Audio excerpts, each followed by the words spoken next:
Okay. Okay. Well, I guess we can start now. That works for everybody. I want to thank everybody for joining this District 1 virtual community meeting today in May. Can't believe it's already May in 2021, but here we are. Want to thank again my staff for helping to organize this. Luz Esquivel, our office manager, and John Porras, our chief of staff for District 1. As always, you can follow us at a number of places. You can follow us at Facebook at EP District 1, at Twitter at EP District 1, as well as Instagram at EP District 1. And as always, the best way to get in touch with us is through email at District1, no spaces, that's the number 1, at elpasotexas.gov, or you can call us at 915-212-1002. Best way for me to help our district is to let me know what's going on in the district. So again, letting us know your concerns, suggestions, and ideas about what's going on in District 1 in El Paso helps me to do my job to the best of my abilities. So again, District 1 at elpasotexas.gov, or by calling 915-212-1002, and we'll put that information in the chat as well. Again, if you have any questions or concerns, that's the way you can reach out. Also, we have our weekly newsletter that we'll send a link to as well, so you can sign up with that as well. We have a couple updates. We have our upcoming city council meeting coming up next Tuesday. We've switched over to a 9 a.m. City council time, no longer at 3:30. We still, however, are virtual for our city council meetings. You can follow us at YouTube or on the city council meeting as well. And you can also sign up to speak through Microsoft Teams. One of the big things that we have going on is that we'll be having our next Sister Cities signing with the great city of Chihuahua in Chihuahua, Mexico. For some of y'all that may not know, I've been serving on the board of Sister Cities International, the largest and oldest citizen diplomacy nonprofit in the United States, founded by Dwight Eisenhower in 1956. Currently, I have been elected as vice chair of Sister Cities International and become chair in the summer of 2022. And it brings me no much more pride than to know that our hometown of El Paso will be signing a Sister City signing with Chihuahua, which is an important historic, cultural, and economic partner of El Paso and has been for many, many hundreds of years. So that is a really exciting moment to sort of see that. I want to thank Mayor Leeser as well as the Mayor of Chihuahua for getting that done for our great communities to encourage trade and economic development, as well as cultural, economic, and tourism exchange. So it's a really great thing. And we'll also be having the president and CEO of Sister Cities International, Leroy Ayala, coming in virtually from Washington, D.C. So it's a very exciting signing that's going on this Monday in El Paso. In addition to that, over this weekend, I want to invite everybody that is watching that we will be having a celebration on the signing of the conservation easement for the Lost Dog Trails. Super exciting thing that has occurred here. I'm going to go and put a big round of applause, as well as a heart and a big thumbs up and a big celebration emoji because of this conservation easement. We have had now over 1,000 acres of land permanently preserved in perpetuity, which it's a lot of preservation for a very long time, like forever, that is occurring. Recently, City Council voted to place a conservation easement on this land, as well as the NAP land in the Northeast, after voters in the case of Lost Dog approved overwhelmingly in 2019 a proposition to preserve this land in its natural state for all time. And the conservation easement was something that my office worked really hard, actually had 4 different presentations and eventual vote to move forward with the conservation easement. So it's very exciting. That celebration of the signing of the conservation easement will be at the Lost Dog Trailhead right there off of Red Road this Saturday, May 22nd at 9:30 a.m. Again, that's over at the Lost Dog Trailhead. Should be very exciting. We're going to be having Ben Fife, the Director of Parks and Recreation, speaking, as well as Dr. Bonart, Linda Velarde, the President of the Borderland Mountain Bikers Association, as well as Scott Cutler, the President of the Frontera Land Alliance as well. Should be really exciting. We're also going to be having some handouts and giveaways from District 1 as well. And we'll be going on a guided hike to celebrate those beautiful and glorious areas in open space. So those are some of the updates that we have going on. It is currently raining a lot in front of my window right now, and I hope that everybody is safe over there. Another thing too, just in terms of some of our COVID updates, is anybody you know that is interested in wanting to get a vaccine, we have seen the numbers drop in people getting vaccinated. However, El Paso is doing the best in the state of Texas, and we're actually at the top of many different counties across the United States with close to over 65% of our population with at least one vaccine. Again, herd immunity, we're judging at 75%, so we're getting at a really good place. Wanted to let y'all know, and if you want to share with your folks and your networks, is that currently we've expanded the hours at the convention center in El Paso, right? You now can go Monday through Saturday from 8 a.m. to 7 p.m. with no appointment necessary to go get a vaccine from the city of El Paso. Again, 8 a.m. to 7 p.m. You can go before work, during lunch, after work. Free parking for as long as you need it underneath the convention center right there off of Santa Fe Street, right around the corner from Chihuahua Stadium. So again, very easy to do. That is in addition to the 4 COVID clinics that we have. Again, the one that's closest to District 1 would be at Remcon Circle, right across from the post office, right there off of Mesa and Remcon. That is also open as well, in addition to the clinic at the Old Regis Bernard on South Stanton Street and some of the other facilities as well. So very exciting news. Again, if you know of anybody that has maybe been on the fence about a vaccine, they want to do it, it's super easy, very easy to do, very safe, done by the great professionals with the Office of Emergency Management and the Department of Public Health. So again, 8 a.m., 7 p.m., Monday through Saturday at the Convention Center, free parking, great thing to do. It's all about keeping us safe here in El Paso and us looking out for each other. So that is what I have for some updates here. I want to go into our speakers because we have three really great presentations going on this week. First, we have the Paso Norte Health Foundation. We have Ana Aleman from the Paso Norte Health Foundation to talk about rental assistance program during the pandemic. Ms. Apodaca recently joined the Paso Norte Community Foundation and is the rental assistance program manager. She is responsible for managing relationships with partners to benefit those in our community who have been adversely impacted by COVID. Anna is a lifelong resident of our beautiful Sun City and is an advocate for her community. Anna, we really appreciate your advocacy. We also love the fact that Anna enjoys traveling and exploring with her husband and loves spending time with her family and dogs. And before I completely hand the mic off to Anna, my dogs' names are Pumpkin and Manolo. What are your dogs' names? I have 3 of them, and our oldest is Pipi, and then Lola and Roxy. And I love them dearly. Sound all like amazing pups, and I hope we can see them all. We will be doing a District 1 Doggy Day in-person meeting, hopefully later towards the summer or fall, as well as we move, back towards a more of a new normalcy. So that's exciting. I can't wait to meet all 3 of them. And thank you again for your advocacy and your care for your work. And again, want to hand the virtual mic to you as well to take us off. Thank you again. Thank you so much. And I look forward to attending that event with my 3 little puppies. As the representative mentioned, my name is Ana Apodaca, and I am currently managing the EP Rent Help program here locally for our community. We are proud and honored to have to be working very closely with the city and the county in getting this program started and disseminating out the funds to residents who need it. We are partnering, we have several partners who are actually working with us very closely in managing this program and helping us get the word out. And our partners are Baker Ripley, Connective Texas, as well as Barracuda. Next slide, please. As I'm not sure if anybody heard, but briefly mentioned earlier, rental assistance actually started for us in 2020. And we were given by the city and partnered with the city $7 million to disseminate out to residents in need of rental assistance.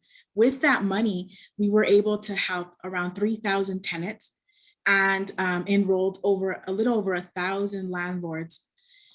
74% of the tenants that received help actually were under the area median income of 30% or more. And in order to just qualify for a program, you needed to meet a qualification of 80% or less of the AMI. And so the fact that 30% or more of 70% of that AMI was under 30, I think says a lot with regards to the need in this community. Next slide, please. So in 2021, again, we were very fortunate that the city has selected us to partner with them with regards to disseminating and receiving these funds and making sure that we were able to get these funds out in the community. We were also fortunate that the county has come in and provided funding as well. So it's actually a little over 13 million in funds that we have for the community. And it just depends on where the resident is, whether they are within the city limits or county limits, will determine whether or not, well, will determine how much rental assistance they'll be able to get. One of the really good things about this program this time around was actually the fact that tenants could receive up to 12 months in arrears and up to 3 future months, which we believe that this could help definitely stabilize households economically and being able to ensure that they're going to have some housing stability for their future. So to be eligible as a tenant for this program, the tenant has to have some kind of COVID impact. Either the illness themselves, they were affected by the illness themselves in their household, potentially because of COVID, their hours were reduced, their wages were cut, or even lost employment. So that is one of the biggest qualifying factors for this program. We launched the program April 22nd. So today is April 19th. We are soon, a couple of days out to reaching our 1-month anniversary launch date. And I can say that we have already committed a little over 1.9 million in funds. And so we've already had a little over 1,000 applicants in this month alone. And so we're on track and we're really looking forward to being able to help our community further and expanding those funds down further. Next slide, please. With regards to any information about the program, where tenants can go and apply, where any landlords can go and enroll, I highly suggest going to our website. It is both in English and Spanish and has a lot of the information as well as the application itself. The application itself, the tenant does have to go to our website to apply. It's not something where they can go in and actually receive a hard copy of an application. It does have to happen online. And our website is eprenthelp.org. Next slide, please. Thanks, Joe. This is just a brief overview of what an application will look like for landlord enrollment, the kind of information that we require from them, which is just basic property identification as well as personal information that's required. Next slide. The tenant application is also kind of simple. We want to verify the property is within the city limits or county limits. We also want to verify the amount of rent that needs to get paid and how much rent the tenant is requesting. Our website is pretty user-friendly. All of the information is there. Like I said, again, the application is also there. And just property verification they're really simple steps to follow. I, again, highly encourage anybody who knows of anyone who needs rental assistance to please go to eprenthelp.org and get any of that information so that we can help them get that rental assistance that's needed. Are there any questions for me? What is the best way, again, for people to be able to follow up with some of their applications? So our website actually allows for tenants to be able to go in and check their status. Soon, landlords will also be able to go in and kind of follow the process and see where the application is and ensuring that tenants have applied and know where they are in the process as well. So our website has actually been updated to be very user-friendly, and it's at the top of our website when you go in. It's one of the first tabs you'll see is check my status. And so once an applicant or a tenant has applied, they'll receive a confirmation email with a case number or confirmation number. They'll be able to input that number in their check my status section, and we'll be able to see where the application is. That's great. I'm not seeing any questions or comments in the chat. Again, if anybody here has any questions or comments that they want to address, you can put it in the chat section. If we don't get it to here, we can hop back on to this. You know, again, we want to thank you again for coming here. You know, this has been a very challenging time for you know, many different people for many different reasons, and it's important to have the work that y'all are doing over there, that you and Ms. Short and many others at the Paso Norte Foundation are working on as well. So we want to really thank all of you for your hard work and dedication. As we know, the work that we do here is, you know, rarely easy, somewhat thankless, but, you know, being able to do this work person by person for our community makes all the difference for those that we're able to help. And so again, want to thank you and Ms. Short and the entire team over at the foundation for the hard work that y'all are doing for our community. Thank you so much, and for everything you do for us. So thank you. And thanks for having me tonight. Absolutely. So we're going to switch gears a little bit. Again, anybody that has any questions or concerns, please don't hesitate to put them in the chat. But we're going to switch over to the Environmental Services Department. We have Ms. Lily Adriano and Ms. Astrid Bunner who will be speaking. Lily Adriano is an outreach specialist with Environmental Services Department from the city of El Paso, where she presents to the public the various services the department offers. Ms. Adriano has been in the role for 2 years, presenting in schools and public events. During the pandemic, her presentations has shifted from live events to virtual forums, just like this one. And Ms. Adriano is also very passionate about recycling and works every day to promote ESD initiatives. Thank you very much, Ms. Adriano. I just want to talk a little bit about Ms. Bunner too. Astrid Bunner is also a project manager for environmental services and currently oversees the outreach, customer care, and business systems divisions. For the last 10 years, she's worked for ESD in a variety of roles, supporting the department's vision to be recognized as an environmental service industry leader in partnership with our community. Before I pass the virtual mic off to both of y'all, I'm just curious if you have any wonderful pets, and if so, what are their names? Miss Astrid, you go first. Yes, I have a Cocker Spaniel. His name is Marley. And I have a Chihuahua mix, and his name is Max. And I adopted them both from our Animal Services Department. That's great. Hi, Max. And I do have a Shih Tzu. His name is Rocco, and he was a gift to me by a friend. That's awesome. Well, tell Rocco we said hello. I sure will. Awesome. Well, I will pass the mic off to both of y'all. Thank you again for taking your time this evening to share with what's going on with the department.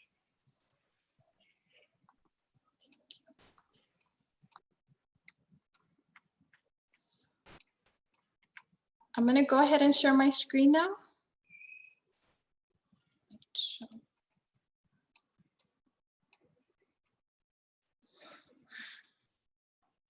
Can everybody see it? No, ma'am, I cannot. No?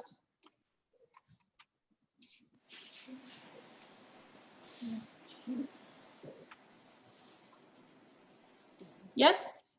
There it is. There you go. Okay, perfect. So let me, okay.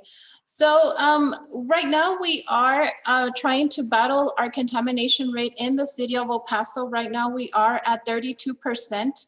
And we are trying to lower that to the nation's average, which is about 26% or 25%. And right now it is virtually. So every week we are presenting to our customers twice a day on Wednesdays, 3 p.m. and 6 p.m. And this is a short version of the presentation that we give our customers every week. And we start by asking, well, letting them know, do you know what to throw as our current campaign for Environmental Services Department? These are some of the questions that we do get from our customers. Does the city charge for recycling service? This is a no. Recycling is completely voluntary. What is a recycling class? And we let them know that this is a recycling class. What is recycled in the blue bin? We mentioned that during the presentation. Are bagged recyclables allowed? And that is a no. And we explained that further on in this presentation. Austin accepts glass, white doesn't the city of El Paso. So the city of El Paso and every single city is different in their means of recycling. Why doesn't the city accept plastic bags? That's also shared in the presentation and how they can do more. So an agenda really quickly, we have an introduction to the Environmental Services Department, important recycling dates. We have a recycling path. Do you know what to throw? Understanding the plastic chart and a recycling photo album of actual customers and recycling know-hows. The environmental services is made up of these different divisions. The air quality division, they monitor the air every single day. They're out there Christmas Day, New Year's Day, Thanksgiving, any holiday, Sundays, they're out there monitoring the air. Clean El Paso division, they go out into the city, they maintain the city clean. We receive reports every day and they're out there attending to these reports. Collections division, our very famous one, they collect blue bins, gray bins. Landfill division located in Clint, Texas, and they are the ones who take care of all our solid waste. And outreach division, which would be Ms. Bunner is our manager, and it would be me and other co-workers in the department. We also do have our customer service division, and I'm sorry I don't have that, but our customer care team, they do give information to our customers 8 to 5 Monday through Friday. So this is a recycling path that we like to show everyone. And the reason why is just to give them an idea of what the recyclable materials go through, because we seem to just think that we get it from the store, we use it, and then we're done with it. So I always like to use the example of a water bottle. It always starts at the manufacturer. From there, it travels to the store. You're at the store, you pick up your water bottle, you go home, you drink the water, you're done with it, then you toss it in your blue. So everything you put inside your blue bin is waiting there for your collection day. Our collection trucks come by, they pick up the material, they transport it to the materials recovery facility. So at this facility is where everything gets sorted. This is where we actually get graded for contamination rate. Whatever they receive that is not recyclable material, they set it aside, they weigh it, and this is how we know that we are at a 32% contamination. What that means is that 32% of what they get is not recyclable material. So whatever is not recyclable, it does go to the landfill, and what is recyclable, it does go to the global market. Our goal is to have more space available in our landfill to be able to work more years throughout and expanding from 8 years to 10 years instead of shortening that time. So the first clip here is at our Greater El Paso landfill. They are located in Clint, Texas, and it's just to give you an idea of what it looks like. Please let me know if you can't hear the audio. I'm a heavy equipment operator at the landfill. We do different things. We drive different kind of equipment. We use a compactor, dozer to cover. We use a scraper, water wagon. We got all kinds of different machines. And what we do is torch and cover and compact. It's part of to keep control of trash, and plus it's all city residential and automation coming through the trash here. So we want to make sure it's well covered. This is very important to us to make sure we're all in the same page, so we could be accident free. Not only that, we always be careful about for each other, because there is a lot of traffic sometimes here, and we have to take care of each other. If we just imagine there wasn't a landfill, there would be scattered trash all over. So it's very important people to know that we do work hard, and we try our best to have our trash, and when they bring the trash here and have it covered. But I love my job. I love what I do. So that's Mr. Marquez, and he's talking to everyone about his job at the landfill and the machinery that they use. They have a compactor that compacts the solid waste into the smallest size so that it takes up the less space possible in the landfill. what really gets to me, no matter how many times I listen to this clip, is his last question. What if there wasn't a landfill? So what if there wasn't an environmental services? What would happen to our streets? Where would we put our solid waste? So different questions like that come to mind, and I can't even imagine if there wasn't such a department as environmental services. So the next clip is at the materials recovery facility. This is the facility where all the recyclables are headed to. Please take a note of the conveyor belts. This is a reason why we don't accept any bagged recyclable material. I'll go ahead and play the video.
So that's at the materials recovery facility.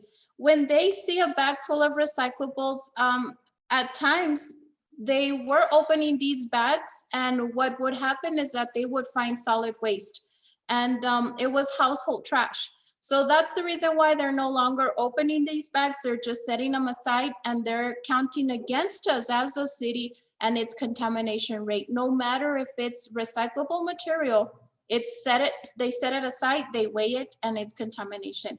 So very important that we don't bag our recyclables in blue bin and everything stays loose. So we always thank our customers for recycling only these. Cardboard, very important that you flatten them and empty them, because when we get a box in the mail, it comes with packaging material. So by flattening them, we make sure that there's nothing inside of it. Paper, mixed paper, newspaper, magazines, these are all recyclables. So please just make sure that the magazine doesn't have a plastic film around it, and it doesn't have any perfume or cream samples inside of it. Cans, aluminum and steel cans, please empty them and rinse them. Extremely, extremely important that only plastics marked with a number 1 or a number 2 are recycled. In El Paso, only these 2 numbers are accepted by the materials recovery facility. Any number beyond 2, it does have to go to the gray bin. And as far as plastics, no plastic film, no plastic containers, no plastic wrapping. It's just strictly plastic containers. And moving on to the unacceptable material, bagged recyclables. That is a big no. Please do not bag recyclables. Textiles, no clothing, no shoes, no carpets, no pillows, no comforters. Yard waste, no wood, no leaves, no composting. Pizza boxes, it's probably one of the number 1 item that we see in blue bins. Pizza boxes is very big in blue bins. It is cardboard, but because of the fact that it's dirty, it has food residue, it's greasy, it's not recyclable. Food or liquid, empty all containers. Glass, El Paso does not recycle glass. Plastic bags are not accepted in the blue bins. Styrofoam is another one that we get in blue bins. Styrofoam is not recyclable. Tanglers, no hoses, no wires, no chains, no electronics, no telephone, no cell phone chargers, nothing of that sort. So why is it important to flatten or cut your cardboard? It saves space in your bin, it keeps your lid closed, and it ensures packaging material is removed from inside of it. So our 5 citizen collection stations are all open, operating under normal business hours, Tuesday through Saturday, 8 a.m. through 4 p.m. And all you need is your El Paso water utility bill and your ID, and the addresses have to match. It doesn't have to be under your name. And we do have some items that are not acceptable, and you can find those items in our website. And this is a recycling photo album of actual customers' bins. The first one right here, you see there you have it, the very famous pizza box. Some bubble wrapping, some towels right here. And this next bin, it has a glass bottle, it has a plastic bag, and it has some stripping of some sort in the back. And the box, of course, it is recyclable, but it's taking up a lot of space. Right here, you see the styrofoam, you see a container with liquid, and the magazines, mixed paper, that's fine. This one right here, it looks like they were using it as a second grade bin. If our collection drivers do notice that you're using your blue bin as a second grade bin, it will be reported and we will bring it to your attention. Again, the very famous pizza box, styrofoam egg carton, that's not accepted, but look at all the material around it. That is all plastic and it does seem to be very clean. This one right here has some yard waste, napkins, wax paper, that's definitely a bin out of compliance. And shredded paper is also a question that we get a lot from our customers. Shredded paper is paper, but it's too small to recycle. Once that bin was turned over by the collection truck, that shredded paper was flying everywhere. So even if you bag it, it's not recyclable, it's not accepted. Shredded paper is too small and it can't be bagged. Everything has to be loose in your blue bin. So if your bin is ever tagged, a recycling bin is found out of compliance and it can be tagged and it can be removed from your home. Once a recycling bin is removed, there is a mandatory 6-month waiting period before requesting a new one. And they do have to take the recycling class, and upon successful completion of the class, they would have to accept a $25 delivery fee before requesting another bin. So it's just easy to keep it simple, stick to those 4 items, stay away from wish cycling, and when you're in doubt, throw it out. It's the golden rule that we all go by at ESD. When in doubt, throw it out. Extremely important information that you space it out. We do get calls every single day that your bins were skipped, and most of the reason why is because your bins were too close together or they were too close to an object. So your bins do have to maintain a distance of 3 feet, and they do have to be 5 feet away from any other object to avoid your bins getting skipped. Another important information, please stay away from overflowing your bins, such as these bins right here. If our collection drivers do notice that it's not going to be safely to collect your bins, they will skip it. They will submit a photo to your account. And once you call us to let us know it wasn't picked up, we will let you know why, because it was overflowing. So don't put extra bags on top of the lids. Don't put them on the side. Our collection drivers are not allowed to get off their trucks. So stay away from overflowing your bin. Your lid, it does have to be closed, and collection drivers are not allowed to get off the truck. So how can you do more? You can reduce, reuse, recycle, inform everyone in your home about your plans to recycle, create a recycling area in your home. Make sure that recyclables are empty, dry, and loose in your blue bin. Check with retailers and see what they recycle, and stay current with recycling practices by visiting our website. This is, if you download the ESD Works for You app, you will be able to do all of this from your phone. You can check your collection day, you can report a problem, you can visit the Recycle Wizard, you can, under the Recycle Wizard, on the search bar, you can enter a name of a product. So we used glass for this sample, but once you enter it, it'll show you a picture of it. It'll tell you where to put it if it's accepted at the CCS sites. Once you click on the location nearest to you, it'll show you a map, hours of operation, the days, our website, and if you still need information, you can call us or you can chat with us. You click Let's Chat, you enter some information right here, right there. You enter that information and you submit, and you'll be chatting with one of the chat representatives, and you can ask them anything you like. So some recycling rules that are available on our website, and we always like to remind our customers, please wait until your recycling bin is at least halfway full. Do not bag your recyclables. Everything has to be loose. Make sure your blue and gray bins are placed at least 5 feet away from all objects. Remember, lids must be closed, and your solid waste in gray bins must be bagged to avoid spills. Pickup times are subject to change. Please leave bins out by 5 a.m. all the way through 6 p.m. The opening of the lid should be facing the street. Avoid placing blue recycling bins out when the wind gusts are over 40 miles per hour. And a reminder to all of our customers, you can, we have multiple options to communicate with you and you with us. As the Recycle Wizard, visit the website, download the ESG Works For You app, call our office and chat with us.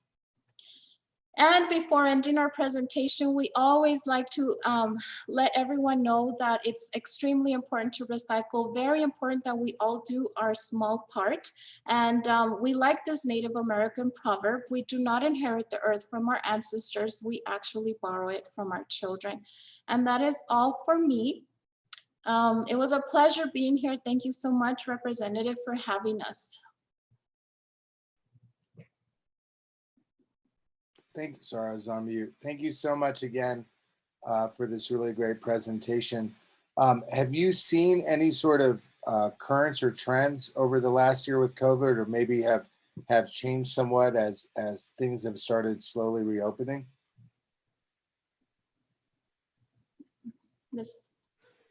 We actually, we have received more tonnage every single day since COVID started a year ago. Last week, I did visit the landfill and they were sharing with me that they are receiving more tonnage of solid waste. The lines are longer, the wait times are longer at our CCS locations. The wait time, it's probably doubled in time. Yeah, Yes.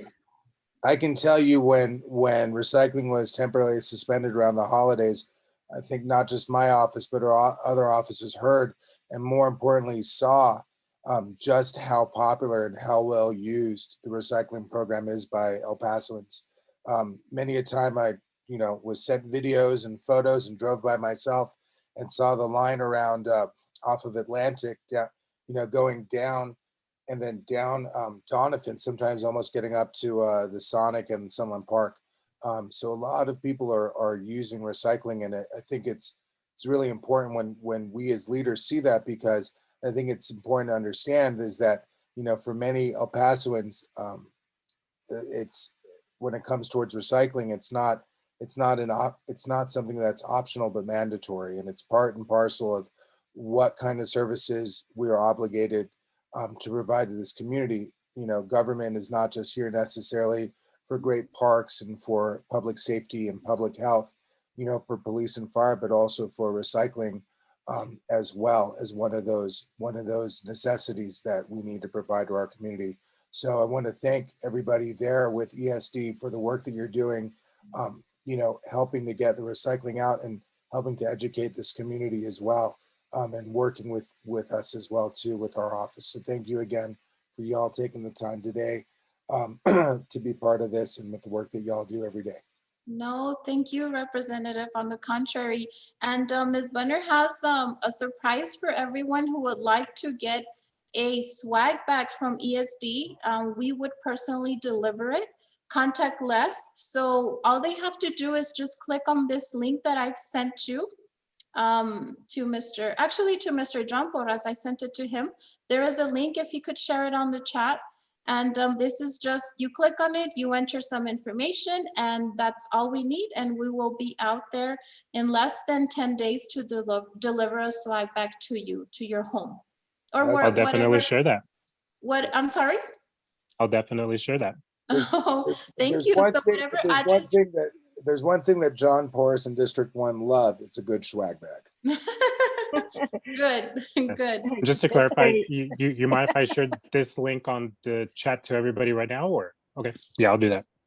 We're actually giving you guys a household recycle bin. That way it's easier for you to loosely store your recyclables and then take them to the big bin as it gets full. So we hope that it helps everyone and promotes recycling throughout our community. Awesome, thank you so much.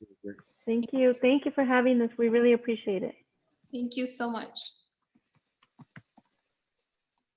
Well, that's really great. And so we got one great speaker going on right now. Last but not least but not last, we have the great and wonderful Piva Silva, who is with the Alzheimer's Association. Mr. Silva is the Director of Programs and Services for the Alzheimer's Association's West Texas chapter and is charged with providing leadership and strategic direction for the implementation, growth, and quality of Alzheimer's Association programs and services throughout 80 counties of West Texas. Prior to this, he served as constituent representative for Congresswoman Escobar's office and has previously held marketing and community outreach positions with the El Paso Catholic Schools, Destination El Paso, and the San Elizario Independent School District. He's also worked previously as a journalist for KVIA, as well as the El Paso Times. Mr. Silva is a member of the UTEP Alumni Association, the Public Relations Association of the Southwest, and also serves on the advisory council of the Undergraduate Research and Geriatric Experiences Program at UTEP. I will not be saying that again, but that is quite a tongue twister. He is also a proud native of El Paso, enjoys traveling throughout West Texas and the desert Southwest on his spare time, and I wouldn't be who I am if I did not ask Mr. Silva the names of his pets, if he has any. Unfortunately, thank you for having me, City Rep. Unfortunately, I do not have any pets. That's okay. I wish I do have family members that have pets, so I consider them my nephews and my nieces. So I'm glad to play with them when they do come over and visit. But unfortunately, none of my own. But thank you so much for allowing me the opportunity to speak this evening. It's quite a pleasure. I've been with the association for about 4 months now. I started on January 4th of this year, but actually my association with the Alzheimer's Association goes back 11 years when my mother was diagnosed with Alzheimer's and I became her caregiver. And I left my job with the city of El Paso to be her primary caregiver. So this is a mission that's very close, near and dear to my heart. So I appreciate the opportunity to explain to you all a little bit about what the Alzheimer's Association in El Paso does.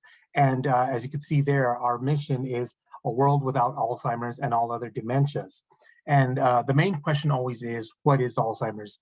And really what it is more than 100 years ago, Dr. Eloise Alzheimer described specific changes in the brain, the formation of plaques and tangles, if you will. These plaques and tangles, or Alzheimer's, cause nerve cells to die, which leads to shrinkage in the brain. The brain changes result in change in memory, thinking, and behavior. It's a progressive and fatal disease that kills nerve cells and brain tissue, and it affects an individual's ability to remember, to think, to plan, and ultimately to function. It's more than just simply forgetting. It's memory loss that impacts an individual's daily life and impacts their ability to function. And contrary to popular belief, Alzheimer's is not just an old person's disease. People younger than 65 can get Alzheimer's. As a matter of fact, approximately 200,000 Americans under age 65 are living with younger onset Alzheimer's, or as we often refer to it, early onset Alzheimer's. And in some cases, these individuals develop the disease in their 40s or 50s. So what you're seeing on the screen right now is the latest facts and figures.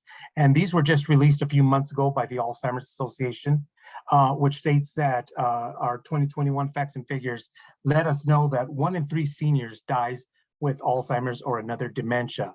It kills more people than breast cancer and prostate cancer combined. And it is the 6th leading cause of death in the US. And more than 6 million Americans are living with the disease. This causes the US to have over 11 million Americans having to provide unpaid care for people with Alzheimer's or other dementias. These caregivers provided an estimated 15.3 billion hours of caregiving, valued at nearly $257 billion. Here in Texas, in 2020, 400,000 Texans are living with Alzheimer's. And by 2025, that number is expected to increase by 22.5%. So this will translate to 1.1 million family caregivers in the state having to provide 1.8 billion hours of unpaid care at a value of $25.7 billion. Next slide. Although Alzheimer's is not part of normal aging, age is the greatest risk factor for the disease. After age 65, the risk of Alzheimer's doubles every 5 years. 32% of people age 85 and older have Alzheimer's. And although we cannot predict who will get Alzheimer's, through our research, we have been able to identify populations at higher risk of developing the disease. Hispanics, for example, are about 1.5 times as likely to develop Alzheimer's and other dementias. African Americans are about twice as likely to develop the disease, and almost 2/3 of Americans with Alzheimer's are women. So in a community like ours, it's very important for the Alzheimer's Association to be there. So this is what we provide to our community through care and support. Mindful Bridges and Let's Talk, Hablemos, are our 2 weekly virtual programs offered via Zoom and Facebook Live on Wednesday and Thursday afternoons, respectively. Topics for these programs range from stress management, yoga, joy of movement, power of music, legal issues, caregiving, and advocacy. The topics are listed on our Facebook page and our website, so you can follow us on those and get notifications of those programs. Alz Connected is a free online community for everyone affected by Alzheimer's or another dementia, including people with Alzheimer's and their caregivers, friends, family members, and neighbors, and also those who have lost someone to the disease. Members can share their questions, their experiences, and practical tips via virtual message boards and live chats, or create private groups on specific topics. Alz Connected members can connect and communicate online with people who understand their challenges, pose questions, and offer solutions on dementia-related issues, and also chat live with other members in chat rooms. We also offer support groups for caregivers, individuals living with Alzheimer's, and others dealing with the disease. All support groups are facilitated by trained individuals, and due to the COVID-19 pandemic, all our support groups are hosted via phone or video conference instead of in person, but that will soon be changing. Anyone can contact our 24-hour hotline for details on these support groups. And as you see there, our hotline number is 800-272-3900. Now, this is the crown jewel of the Alzheimer's Association. Our 24/7 helpline is the Alzheimer's Association's 24-hour a day, 7 days a week, 365 days a year telephone helpline. Through this free service, specialists and master's level clinicians offer confidential support and information to people living with dementia, caregivers, families, and the public. Anyone can call and speak confidentially with our care consultants for decision-making support, crisis assistance, and education on issues families face every day. One can also learn about the symptoms of Alzheimer's and other dementias and find out about local programs and services. An individual can also get general information about legal, financial, and care decisions, as well as treatment options for managing symptoms. One important key to this is that callers can receive help in their preferred language through our bilingual staff or translation service, which accommodates more than 200 languages. Next slide, please. One of our important aspects around this time especially is our public policy. As an association, we advocate for laws that improve the lives of people with dementia and their families. Some of the legislature we are working on this session is preserving the $1 million investment in Alzheimer's care and support. With budget cuts due to the pandemic, the Department of State Health Services plans to cut the Alzheimer's disease program's funding from $1 million to a measly $160,000 over this session. So we're asking our elected officials to support restoring the $1 million in funding for the state's Alzheimer's disease program. A couple of bills that are going to be heard preferably over this next session is HB 4141, which requires dementia training for law enforcement. Law enforcement officials frequently interact with individuals who have Alzheimer's and other dementias, which is why we're seeking support for this bill, which would require law enforcement officers to complete dementia training so they have the tools to support, the tools and support to safely engage with individuals living with Alzheimer's and other dementia, because 70% of seniors with Alzheimer's live in the community.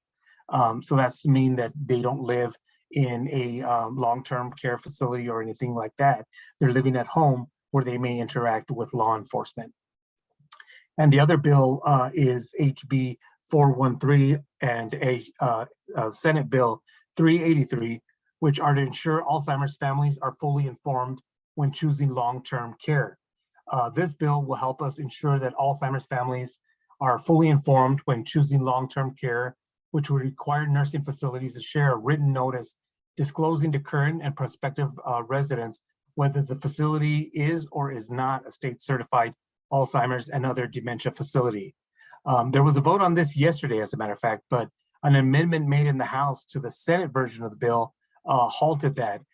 The bill will actually has to go back to the Senate to accept the changes. So we're not quite at full passage on HB 413, but hopefully that will be forthcoming.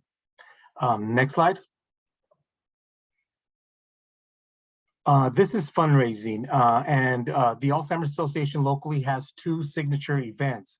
The Longest Day events the Longest Day campaign features events held on the day with the most light, which is the summer solstice. So on June 20th, thousands of participants from across the country come together to fight the darkness of Alzheimer's through an activity of their choice. Participants use their creativity and passion to raise funds and awareness by choosing an activity they like to do and turn it into a fundraiser. The way it works is individuals or teams sign up and select the fundraising activity they'd like to do. They then set up a fundraising page and add details about the activity. Then they ask others to fundraise with them or simply donate to help meet their financial goal. Our local Longest Day staff and volunteers are there every step of the way with tools, tips, and coaching. And our other event is our Walk to End Alzheimer's, which usually is held in the fall. These walks are held annually in more than 600 communities nationwide to raise awareness and funds for Alzheimer's care, support, and research. These events are usually held in the fall, like I mentioned, and El Paso's will be on October 23rd. The way to participate is to register for the local walk by signing up a team, then start fundraising and spreading the word. And of course, the Alzheimer's Association provides tips and coaching every step of the way, including easy ways to raise funds online.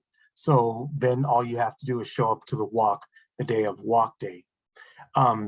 Next slide is actually the final slide with just my contact information if anyone would like more information in regards to the Alzheimer's Association and what we can provide to families or individuals that are caring for an individual living with Alzheimer's or another dementia.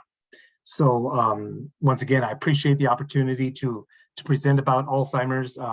It's a mission, like I said, that's very near and dear to my heart. So I really appreciate the opportunity to educate the community on what your local Alzheimer's Association office is doing. I really appreciate this presentation that you gave us. A couple of things. One thing that was really concerning was hearing about the cuts that were looking to be proposed by the Texas State Legislature from $1 million to less than $200,000, which seems to be an incredibly disappointing and really a slap in the face versus the different words that have been said by Texas state leadership over the last year in terms of mental health, in terms of public health, of which Alzheimer's Association really sort of crosses over with a lot of those issues as well. In addition to the fact that it really is a disease that doesn't just affect the person with it, but the entire family and support system as well. What are some things that our office can do, that others that are seeing this live or in a recording, what can they do to let their state legislatures know? Is it enough to reach out to our state reps? Do we need to be writing a nastygram to Lieutenant Patrick? Absolutely. No, my contact information is on the screen.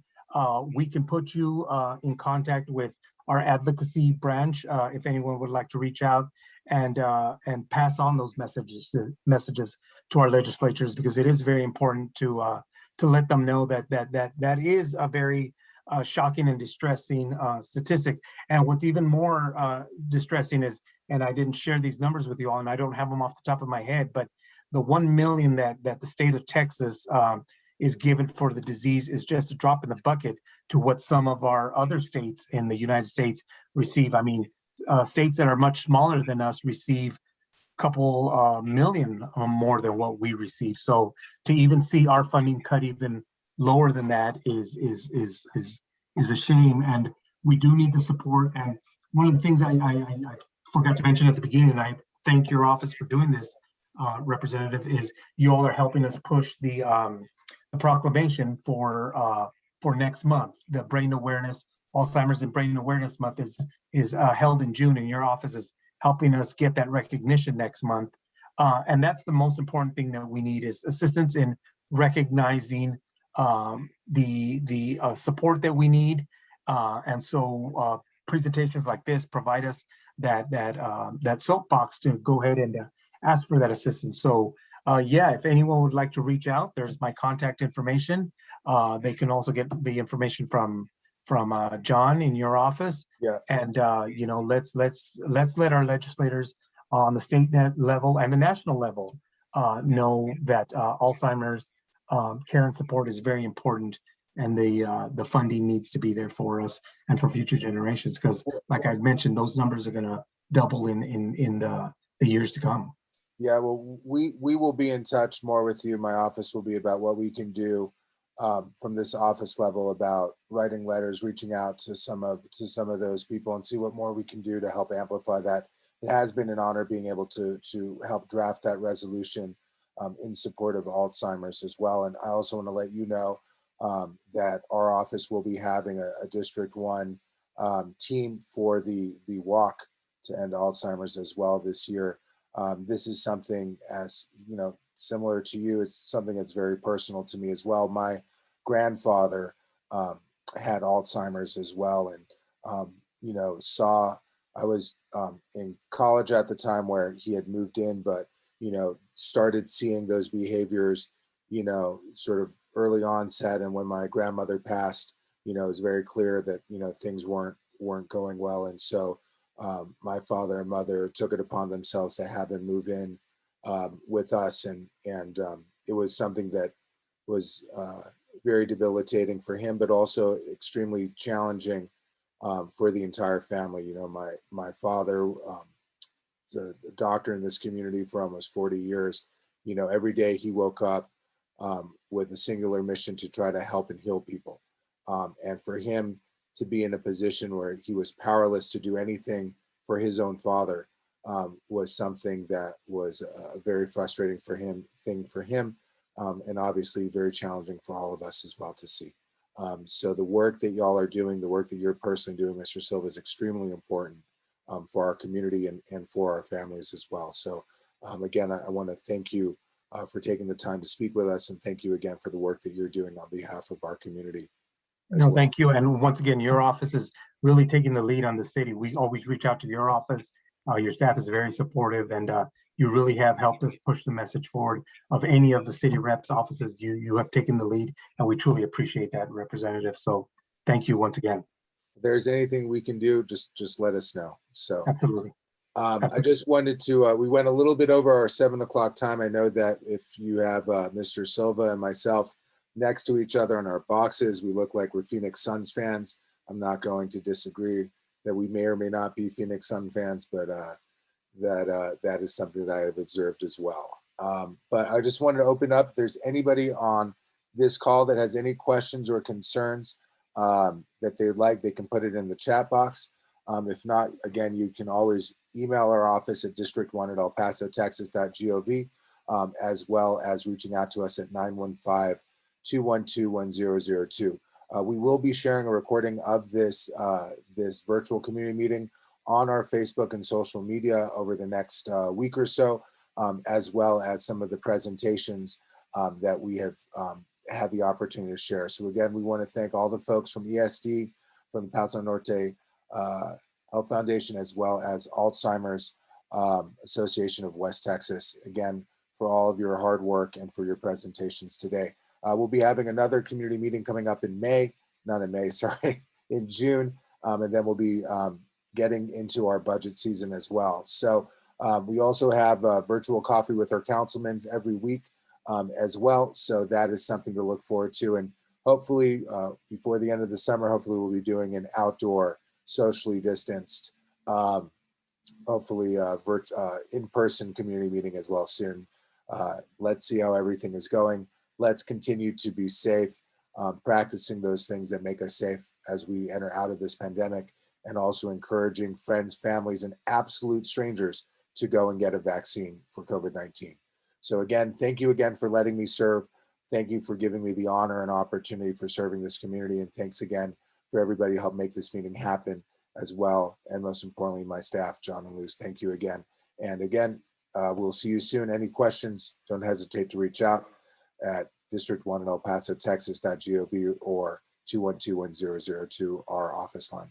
Thank you again, everybody, and have a great evening. There's still some sun out to go for a walk. Take care.